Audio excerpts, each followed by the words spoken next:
Y está precisamente con nosotros, ya se lo adelantábamos, por supuesto, con sana distancia, de forma virtual, el presidente del Instituto Nacional Electoral, el consejero presidente Lorenzo Córdoba. ¿Cómo le va, consejero presidente? Buenos días.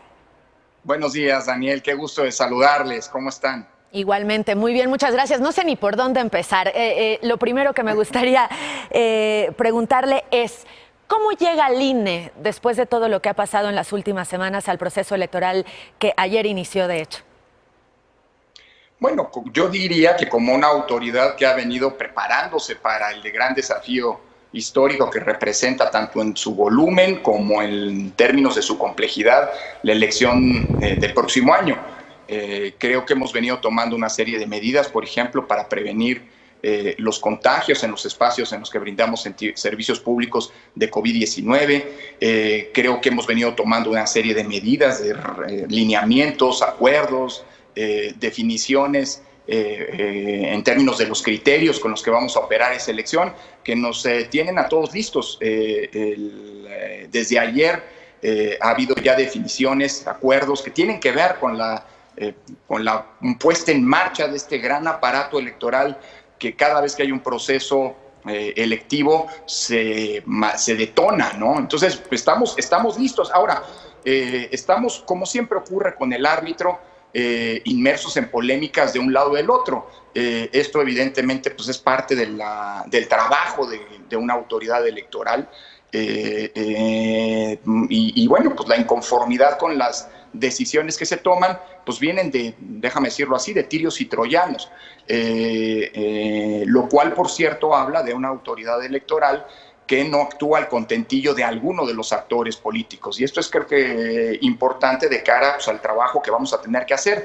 Pintan unas elecciones intensas, complejas, hay mucha polarización en el ambiente y esto vuelve mucho más difícil el trabajo del árbitro, pero estamos listos como lo hemos venido estando. Hay una historia detrás para arbitrar y conducir a buen puerto esta elección. Lorenzo, buenos días. Una cosa es que haya esa polémica en torno a las decisiones, pero otra, y es lo que le quiero preguntar, ¿ven ustedes algún intento por debilitar al árbitro electoral?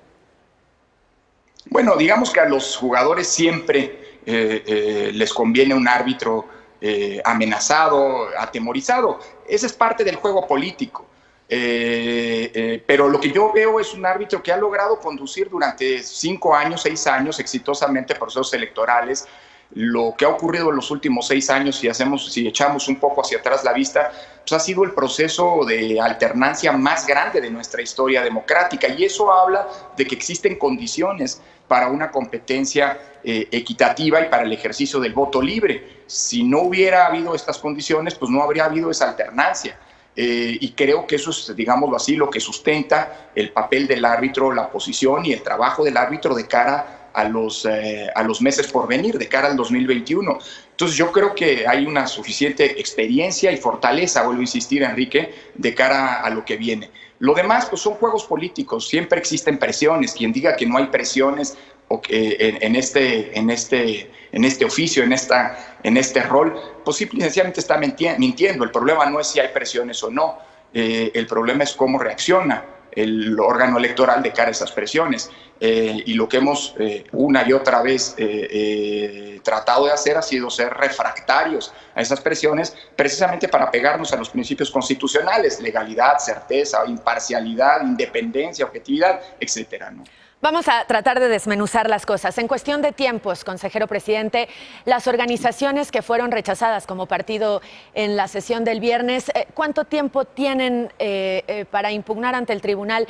Es decir, ¿en cuánto tiempo podríamos saber si el tribunal toma una decisión contraria a la que ustedes tomaron o va de la mano con la que conocimos a finales de la semana pasada?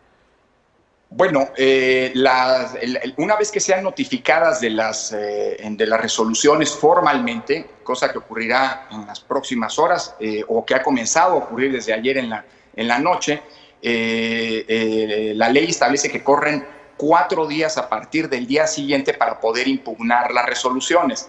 Y el Tribunal Electoral es el que administra, digámoslo así, los tiempos una vez que recibe estas impugnaciones para emitir sus sentencias. Normalmente el tribunal aprieta el paso, apura el paso cuando se trata, digamos, de decisiones que pueden tener por su dilación un efecto, digámoslo así, lesivo para quien impugna. Esto es, yo creo que en el curso de la próxima semana seguramente el Tribunal Electoral se pronunciará al respecto. Sin embargo, esto no interrumpe, digámoslo así, los plazos de organización del proceso electoral, ¿no? Entonces, aproximadamente, yo calculo que será la próxima semana, ¿no? En el caso de México, lo que popularmente conocemos como México Libre, se notó que por parte de algunos consejeros hubo un ambiente de cero tolerancia. ¿Eso se va a mantener en adelante en todos los casos que se les presenten? ¿El no permitir que nadie se pase un milímetro de lo que marcan las leyes electorales?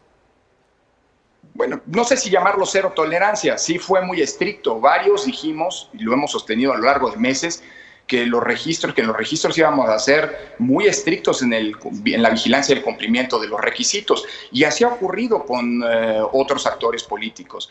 La Comisión de Quejas ha emitido medidas cautelares, se han tomado decisiones en materia de fiscalización imponiendo sanciones a quien haya vulnerado las reglas en la materia. Es decir, yo creo que el papel de la autoridad electoral es el de vigilar el estricto cumplimiento de la ley, más en un contexto tan polarizado en donde cualquier, digámoslo así, falla o permisividad de la autoridad electoral puede ser no solamente criticada, lo cual es absolutamente sano, para eso estamos, nuestras decisiones deben revisarse y criticarse tan severamente como sea necesario, pero tienen que acatarse. Pero lo que podemos hacer es, en un contexto, mira, es como en un partido de fútbol. En un partido de fútbol, en un clásico, en donde empieza a haber golpes indebidos desde el minuto 1, pues si el árbitro los deja pasar, se le puede salir el partido de las manos. Y por eso mismo hemos actuado con mucho prurito, siendo muy estrictos en la aplicación de las normas. Creo que ese es el rol que tiene que tener el árbitro, más en los contextos como los que se está viviendo, ¿no? ¿Lorenzo Córdoba piensa que al país le conviene tener más partidos políticos? Mira, yo lo que pienso es que al país le conviene tener los partidos políticos que la pluralidad demande, siempre y cuando, digamos, haya una aplicación estricta y no haya una vulneración de las reglas, de los principios que la propia legislación establece para que haya nuevas organizaciones. En mi caso particular, asumiendo que el Consejo General es un órgano colegiado y que hay 11 personas que votamos en él, en mi caso particular me pareció que las 7 organizaciones que el viernes pasado dictaminamos, la semana pasada, que ninguna cumplía con los requisitos legales, sea porque no se cumplían con los requisitos numéricos, el número de afiliados o el número de asambleas requeridas por la ley, sea porque había violaciones de tipo cualitativo a las normas, como por ejemplo participación de ministros de culto, que en un contexto de tanta vulnerabilidad, de tanta vulneración incluso al Estado laico, pues tiene que ser un principio constitucional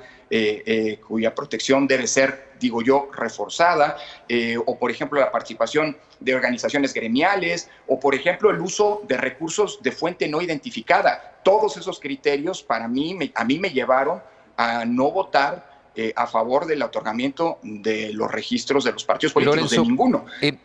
Una pregunta. Uno de los candidatos en esta encuesta a la presidencia de Morena dice que si llega a ser el presidente de este partido, donaría la mitad de los recursos del partido. Le pregunto al consejero presidente del INE si los partidos pueden donar sus prerrogativas.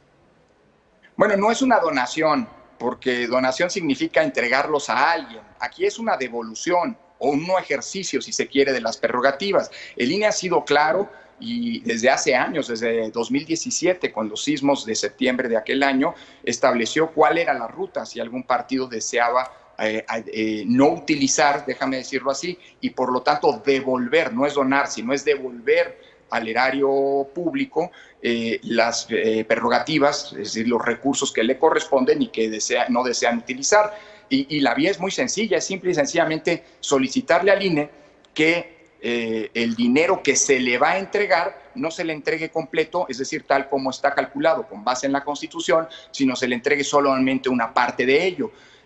Si esta solicitud es presentada oportunamente, los depósitos a los partidos se le dan lo que se conoce como administración, es decir, cada mes se le deposita una parte correspondiente a su financiamiento público.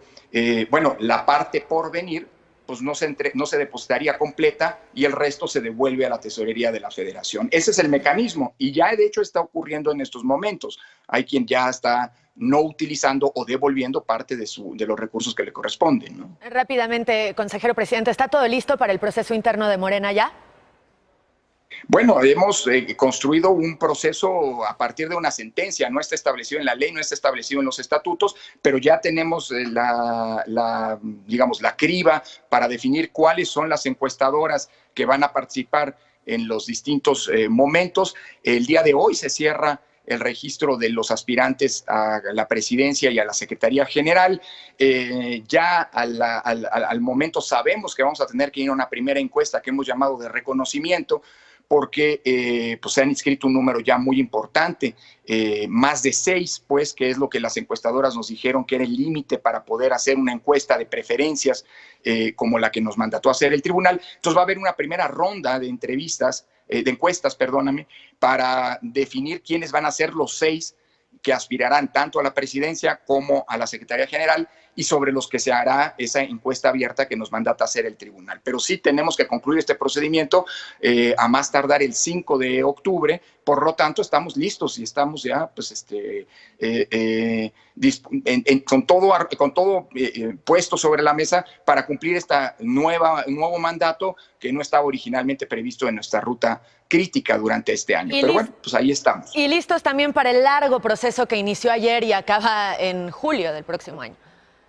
Sin duda, Daniel, desde hace varias semanas estamos tomando acuerdos, lineamientos, directrices para poder encauzar la organización de que va a ser el proceso más grande de la historia, tanto por el número de potenciales electores como por el número de cargos públicos a elegir, pero también el más complejo porque se está dando en unas condiciones políticas, sociales, económicas y sanitarias nunca antes visto. Entonces está todo listo, arrancó ayer formalmente el proceso, eso es bueno porque nos ordena a todos, actores políticos, ciudadanía, autoridades electorales, pues para el próximo 6 de junio tener pues una fiesta democrática en la que las y los ciudadanos puedan con su voto no solo elegir a sus representantes, sino también premiar y castigar, como ocurre en las democracias, las buenas o las malas acciones de gobierno.